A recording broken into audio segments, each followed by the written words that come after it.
बिस्मिल्लाहिर्रहमानिर्रहीम। इस लेक्चर की आउटलाइंस हैं सोर्सेज फॉर इम्परफेक्शन और dislocation, डिसलोकेशंस, a linear defect, types of dislocations as edge dislocation, skew dislocation and mixed dislocations, and we will see lattice movements. Next we will see the Berger vectors and visualization of dislocations. Let us start. Sources for imperfection or dislocation.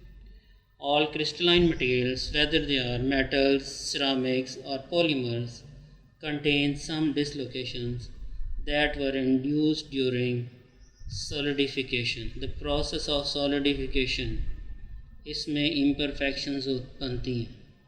Plastic deformation, इस process में भी imperfections बनती हैं. And as a consequence of thermal stresses that results from the rapid cooling. तो ये sources हैं imperfection के या dislocations के. Dislocations या linear defects, जो two dimensional defects होते हैं उनकी हम बात करेंगे. There are two types of dislocations. First is edge dislocation and other is skew dislocation.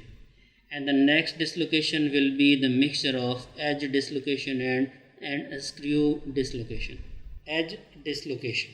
A dislocation is a linear one-dimensional defect around which some of the atoms are misaligned.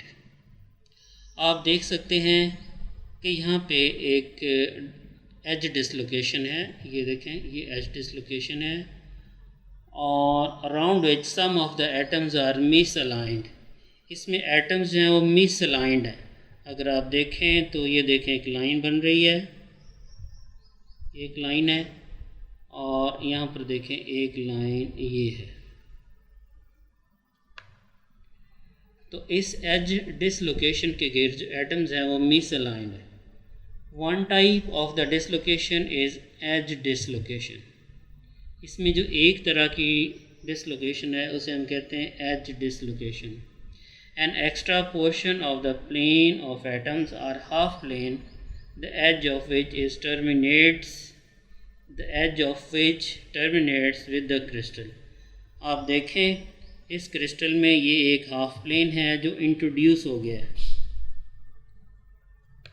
Half plane है. इस half plane की वजह से यहाँ पर एक as बन रहा है और एक लाइन होगी, डिसलोकेशन लाइन होगी. इस डिसलोकेशन लाइन के ऊपर और नीचे तमाम एटॉमिक प्लेन्स के ऊपर स्ट्रेस मौजूद है और इस डिसलोकेशन को हम कहते हैं एज डिसलोकेशन. और around the dislocation line there is some localised lattice distortion. आप इसमें लैटिस डिस्टॉर्शन देख सकते हैं, लोकलाइज्ड लैटिस डिस्टॉर्शन. ये वाली जो साइड है जो इसके ऊपर है, ये जो एक्स्ट्रा प्लेन इसके अंदर शामिल हुआ है, यहाँ पर जो एटॉमिक प्लेन्स हैं उनके ऊपर इस डायरेक्शन में फ़ोर्स लग रही है और इसमें इस तरह की फ़ोर्स लग रही है, ये स्क्वीज़ हो रहे हैं. और इसके जो नीचे प्लेन्स हैं, लोअर साइड है, इसमें इस तरह फ़ोर्स लग रही है, ऐसे बाहर की तरफ फोर्स लग रही है. तो एक एक्स्ट्रा प्लेन या हाफ प्लेन इंट्रोड्यूस होने से इस एक डिसलोकेशन प्रोड्यूस हो गई है, इसे हम कहते हैं एज डिसलोकेशन. ये जो हाफ प्लेन है इसकी वजह से जो ऊपर वाला हाफ है ये स्क्वीज़ हो रहा है और नीचे वाला जो हाफ है ये एक्सपेंड हो रहा है. नीचे वाला हाफ जो है वो एक्सपेंड हो रहा है. तो नीचे वाले हाफ में बाहर की तरफ फोर्स लगेगी और ऊपर वाले हाफ में अंदर की तरफ फोर्स लगेगी. Around the dislocation line there is some localised lattice distortion. तो ये लोकलाइज्ड लैटिस डिस्टॉर्शन आप देख रहे हैं. The atoms above the dislocation line are squeezed together and those below are pulled apart. This is reflected in slight curvature for the vertical plane of atoms. They bend around this extra half plane. ये देखें इस extra half plane की वजह से अगर आप एक line बनाएं तो वो सीधी लाइन नहीं बनेगी. ये देखें थोड़ा सा इसमें जो है वो कर्वेचर आपको नज़र आ रहा होगा। तो ये जो कर्वेचर नज़र आ रहा है ये इस एज डिसलोकेशन की वजह से है। ये देखें ये कर्वेचर सा बन रहा है। अगर ये बीच में एक्स्ट्रा हाफ प्लेन ना होता तो इसमें कोई डिसलोकेशन या कोई एरर ना होता। The magnitude of distortion decreases with distance away from the dislocation line. तो इसमें एक डिसलोकेशन लाइन है वो आपको नज़र आ रही है, ये मैंने लाइन लगाई है, ये डिसलोकेशन लाइन है। तो जैसे ही हम इससे दूर जाते जाएंगे डिसलोकेशन की जो मैग्नीट्यूड है वो डिक्रीज़ होती जाएगी। सबसे ज़्यादा डिसलोकेशन की जो मैग्नीट्यूड है वो इसके करीब करीब है। तो इसके जितना करीब होंगे डिसलोकेशंस उतनी इसमें ज़्यादा हैं, जितना दूर जाएंगे डिसलोकेशंस उतनी कम है। हुआ क्यों है? क्योंकि आपने एक एक्स्ट्रा प्लेन या हाफ प्लेन इंट्रोड्यूस हो गया है ड्यू टू सर्टेन रीजंस। और ये जो एज डिसलोकेशंस हैं ये दो तरह की होंगी। एक में इस तरह का साइन होगा, ऐसे साइन होगा, इस तरह का साइन होगा, ये टी है, रिवर्स फॉर्म में टी है। और अगर यही प्लेन नीचे इंट्रोड्यूस हो जाता तो इसके ऊपर ये स्ट्रेट टी इस तरह का निशान आ जाना था। Sometimes the edge dislocation is represented by the symbol reverse T, जैसा कि इसमें दिखाया गया ये reverse T है, which is also indicated the portion of the dislocation line. An edge dislocation may be formed by an extra half plane of atom that is included in the bottom portion of the crystal. Its designation is simple T. अगर यही extra plane जो यहाँ पे था, अगर ये extra plane इधर आ जाता तो फिर इसका जो निशान है फिर वो ये बन जाना था। तो आप देखें तो ये टी बन रही है, ये एक लाइन है और ये दूसरी लाइन है, तो ये टी बन रही है। और अगर इधर प्लेन आ जाता तो एक लाइन ये हो जाती और एक लाइन ये हो जाती, तो ये दूसरा टी बन जाता। तो ये पॉजिटिव डिसलोकेशन है, ये वाली जिसमें दिखाई हुई है ये पॉजिटिव डिसलोकेशन है। जो ये नई बनती तो फिर ये नेगेटिव डिसलोकेशन होती। दूसरी तरह की डिसलोकेशन है screw dislocation. Screw dislocation may be formed by a shear stress. Shear stress से स्क्रू डिसलोकेशन बनती है। अब आप इसमें देखें एक शीयर स्ट्रेस लग रही है, जो ये वाला पोर्शन है, ये वाला पोर्शन, इसमें इस तरह की फ़ोर्स लग रही है, इस डायरेक्शन में फ़ोर्स लग रही है, और जो ये वाला पोर्शन है इसमें इस डायरेक्शन में फ़ोर्स लग रही है। तो एक शीयर फ़ोर्स लग रही है, ऊपर वाले हाफ़ को इस तरफ फ़ोर्स लग रही है और नीचे वाले हाफ़ में इस तरफ फ़ोर्स लग रही है। एज ए रिज़ल्ट क्या होगा, एक डिस्प्लेसमेंट होगी, एटॉमिक डिस्प्लेसमेंट। तो ये एक पूरी डिस्प्लेसमेंट एक एटॉमिक प्लेन की डिस्प्लेसमेंट हो गई है। ये एटॉमिक प्लेन की डिस्प्लेसमेंट कैसी हुई है इसको हम अगली स्लाइड में देखेंगे। The upper front region of the crystal is shifted 1 atomic distance to the right relative to the bottom part. Bottom से जो ऊपर वाला है वो राइट की तरफ एक डिसलोकेशन, एक एटॉमिक पोजीशन डिसलोकेट कर गया, और इसी तरह जो बॉटम वाला है वो एक एटॉमिक पोजीशन दूसरी तरफ डिसलोकेट कर गया। The screw dislocation derives its name from the spiral और helical path that is traced around the dislocation line by atomic planes of the atoms. Sometimes the symbol this is used to designate a screw dislocation. ये symbol जो है वो some time लगाया जाता है screw dislocation को represent करने में। अब आप देखें तो यहाँ पर ये देखें ये स्क्रू डिसलोकेशन हो रही है, ये मैंने इसके ऊपर निशान लगा दिया। तो इसमें शीयर स्ट्रेस लग रही है, ये देखें इस तरफ शीयर स्ट्रेस है। तो शीयर स्ट्रेस की वजह से ये देखें ये सारा का सारा ऊपर वाला जो हाफ ब्लॉक है वो सारा का सारा शिफ्ट कर गया, और ये इस तरह एक शीयर फोर्स लग रही है जो इसके अंदर प्रोड्यूस कर रही है। तो इसे हम कहते हैं स्क्रू डिसलोकेशन। लैटिस मूवमेंट कैसे हुई है, पहले ये लैटिस था, इस फिगर के अंदर एक लैटिस देखें, ये अपनी आइडियल पोजीशन के ऊपर है। फिर उसके बाद हमने ये फोर्स लगा रही शीयर फोर्स, एक पोर्शन इधर फोर्स लगा रहा है और दूसरा जो एक फोर्स है नीचे वाले पोर्शन पे लग रही है, इस पोर्शन पे लग रही है, और ये जो फोर्स है ये ऊपर वाले पोर्शन पे लग रही है।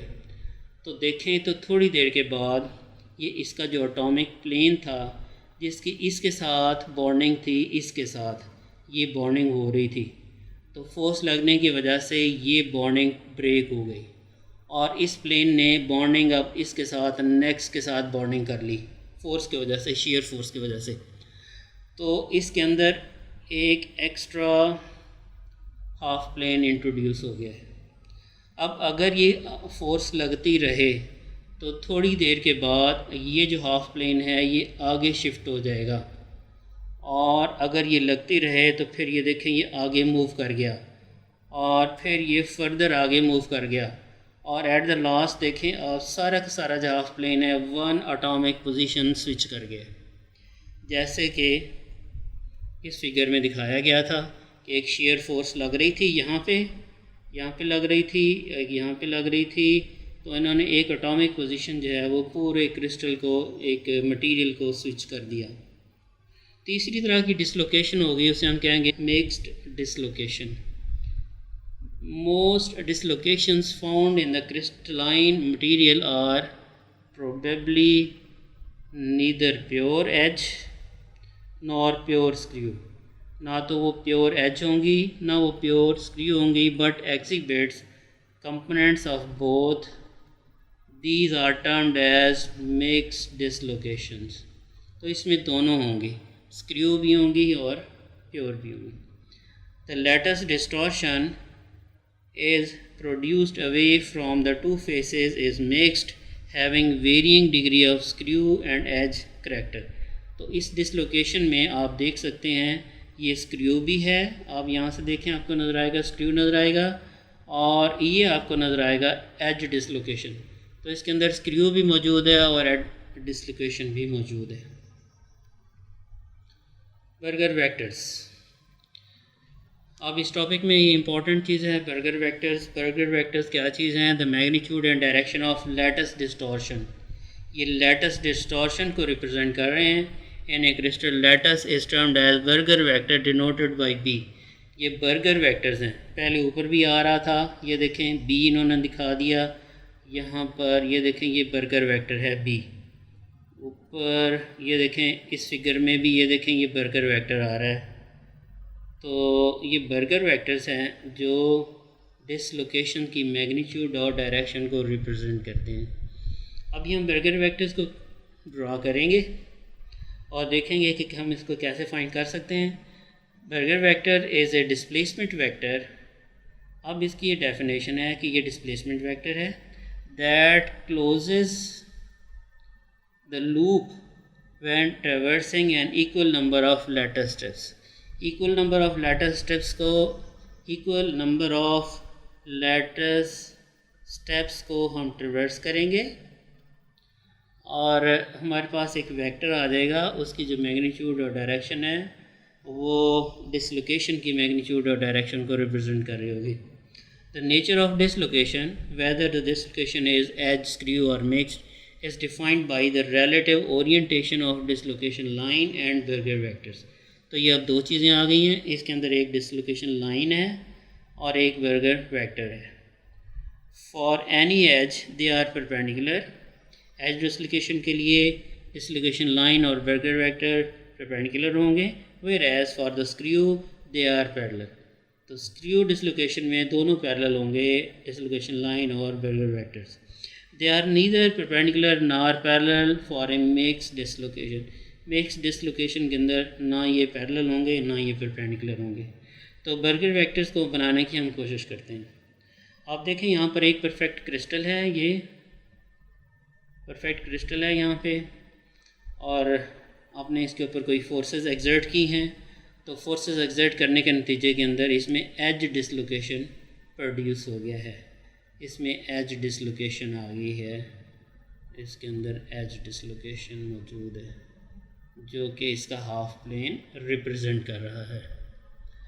तो हमने इसकी डिसलोकेशन को फाइंड करना है कि इसकी डिसलोकेशन जो है वो कितनी है।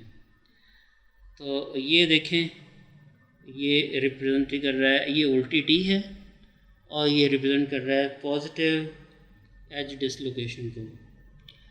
और पॉजिटिव बर्गर वेक्टर को फाइंड करने के लिए हम यहाँ पर एम पॉइंट से स्टार्ट करते हैं। एम पॉइंट से देखें ये एक प्लेन, दूसरा प्लेन और तीसरा प्लेन। हम 3 एटॉमिक प्लेन नीचे की तरफ आए हैं तो -3 हो गया। तीसरा एक्स वाई कोऑर्डिनेट सिस्टम है, ऊपर जाएं तो वाई पॉजिटिव है, नीचे आएँ तो वाई नेगेटिव है, राइट की तरफ जाएँ तो एक्स पॉजिटिव है, लेफ़्ट की जाएँ तो एक्स नेगेटिव है। तो हम 3 पोजीशंस नीचे आए हैं, तो 3 पोजीशन नीचे आने से तो 3 यूनिट हम नीचे गए हैं, तो -3 का मैंने निशान लगा दिया।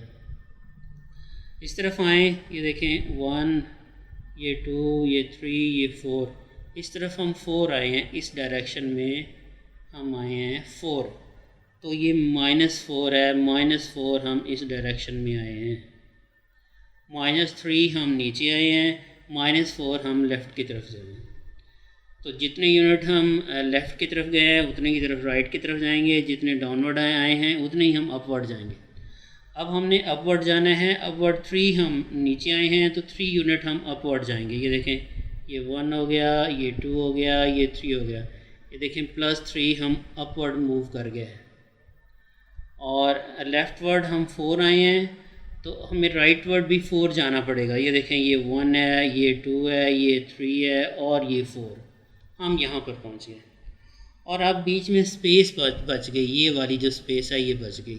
ये जो स्पेस है इसे हम कहते हैं बर्गर वेक्टर।